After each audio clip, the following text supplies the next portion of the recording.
Hey everybody, how's it going? So we got a special episode today. We got a very special guest, Mr. Gavin Michael Booth on the show. Gavin is an actual legit real Hollywood director. And he's responsible for such cinematic masterpieces like The Scare House. Masterpiece. Yeah, and a crap ton of music videos and whatnot. And he was just showing me his new video. What's the band called? Simul, S-Y-M-L. Most people think it's Smile, but it's Simul. Okay.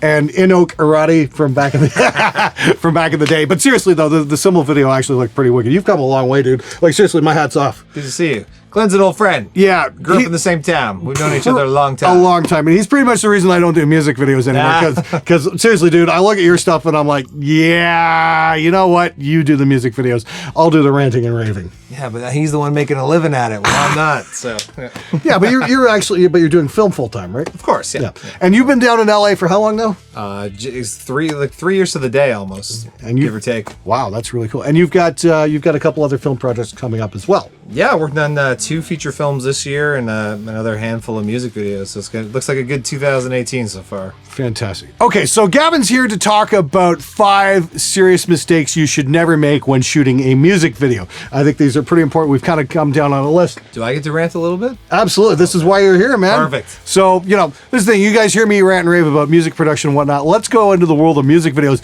and figure out what you shouldn't be doing there.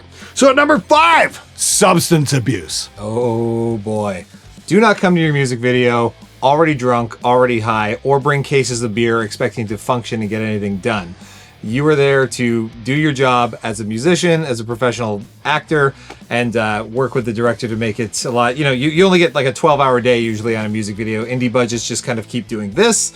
So the drunker that everybody gets, there's a response time that's just, the latency's there. You want to get your video finished and you want to be coherent while doing it. Plus you just start to look stupider and stupider and stupider as the takes go on. But Gavin, some people play better when they're drunk. You don't have to play your instruments in a music video. That's the best thing. There's nothing worse than I'll air a guitar terribly for you, but you're doing this and looking down at your guitar in your music video, like if you're trying to play correctly, nobody cares because the people can't even tell, and you don't even know the camera might be here in your face, can't even see you don't even need your guitar in your hand. Just let the director tell you what to do. Don't be drunk while you do it, regardless how well you play on stage if you're hammered. And that kind of goes into the next part, and that is number 4. Let the director direct. If you hire a director to make a music video, let the director do what he does. You've already made the great track. You've already made the best thing that YouTube's ever going to see from a sonic sound kind of perspective. Let the director. Let me interject there. You mean the engineer's already fixed all the vocals and drums, so it sounds passable. Continue. It's been auto-tuned, so the world can tolerate it. Let the director come up with the ideas. If you have a really strong idea, of course, some bands will come to me with great ideas. But on set, let the director do the thing. If you hire a director, trust the director. If you don't trust the director going into it, you have the wrong director. Fire him, find somebody else. But once you're on set, come to the director with ideas. But if the director says, that's not going to work, it doesn't fit this vision gets thrown around a lot. And it's not to sound pretentious. It's just to say, in the director's head, he knows what he wants. Get that. Let him do that. Don't keep interjecting with like, I think it would be cool, if we did this, or especially if it's a rock band, it's always like, I think I should make out with the actress again. I think there should be another scene of me making out with the actress again. You're like, I see what you're trying to do there, but don't do it. Let them direct. The video will turn out far better. As much as you think you're an armchair director or an armchair studio executive, let them do their job and your video will turn out far better. Unless they suck. Number 3, and I know this from even doing music videos when I was doing them, this is a big one, is learn how to perform on camera. Yeah, there's nothing lamer than everybody's first music video. They stand there just staring at their fretboards the whole video. That's boring in concert, but in concert, people are drinking, they're a little further away, you've got lights around you doing all kinds of stuff. On a video, if the camera's here in your face and you're this singer just like, singing in the microphone, like you want to rock that. Take it. Everybody has an iPhone or a Galaxy or something these days. Film yourself at home. Like do the practicing in the mirror thing. You want angry fucking faces. You want people to like really, really like believe that you're passionate about it and sweaty or whatever your performance is like. Give it your all. You should come out of there feeling like you went to the gym or like did some sort of like Tough Mudder kind of run, whatever obstacle course. You just want to put everything into it so that your body hurts by the end of it because it looks way cooler on camera than just sort of standing there. So try to get some practice in. Even it always feels stupid to practice at home if it's something you're not comfortable with. And that's the other thing. If you're not comfortable being on camera, don't try to act in your own video. If there's a storyline element to the video, hire actors in. Or don't be in the video at all because nobody cares who you are when you start out. Oh, sorry, you're a YouTube show. I was going to say, no, that's great. Because we grew up in the 80s and we saw what happens with rock stars who can't act. Can you name a couple videos?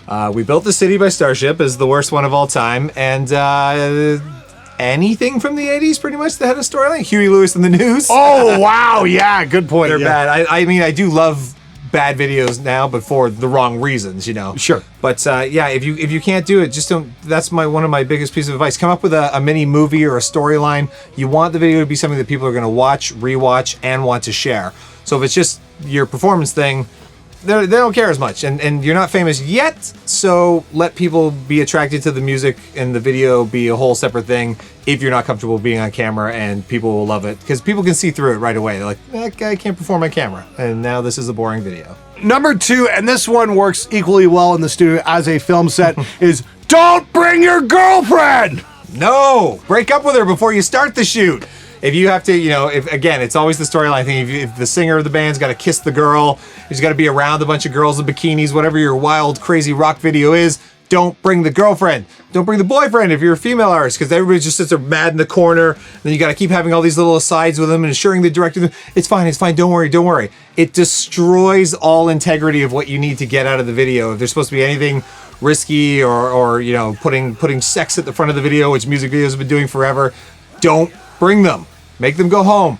Buy them a gift certificate for a massage or something else. Let them do anything else that day. Do not bring them to set. I've seen it time and time again where it has ruined the integrity of the video. And then when I get into the editing room and I go, I can't make the video I was supposed to make, so I'm going to make this much lamer version, and hopefully they'll not make the same mistake the second time around. And last and not least, and this applies equally well to the recording studio, again, is pay for your project and work within your budget. Go. Work within your budget, come up with concepts that are going to work. Like if you're, everybody's shooting on a DSLR camera or something small, you don't have to have money to make a great video. But if you say, I want to look like video X that I saw in the 90s or the 2000s, and it's a band rocking in a warehouse, you're like, one, that's been done a million times. Even if you find a cool warehouse location, you don't have the same camera. You don't have the same lenses. You don't have the backlighting wall. You don't have all of the other pyrotechnics and everything that they did. So you end up looking like a crappy, like high school project version of what you see in your head. And it doesn't work. If you're a girl, don't be in a wheat field at sunset. It's been done.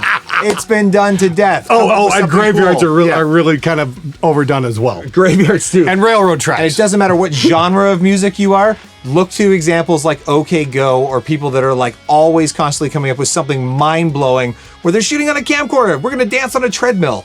Never been done before, and that's why it worked. So always try to think outside of the box. Again, your music video is a commercial to sell your music or give people a reason to go see you in concert. So make sure the commercial is worth watching and people aren't going to turn it off. What were you telling me earlier about the smashing incident?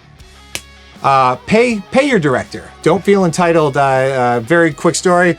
Shall remain nameless. Had a band once that decided they didn't have the money to finish paying for their music video after we had shot it. So they started demanding that the footage is theirs and that legally they own it because it's footage of them. So therefore they're entitled to it. They obviously don't understand how legal works.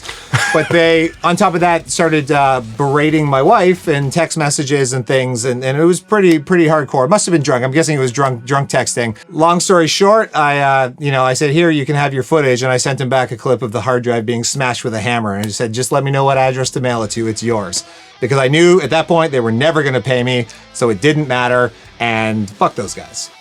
All right. Hey, Gavin, thanks so much for being on the show. Well, hire me, and I'll be a lot nicer if you pay me. Yeah, honestly, this guy travels all over the country. He's working all over the place. If you want to get a badass music video done for your band, look this guy up.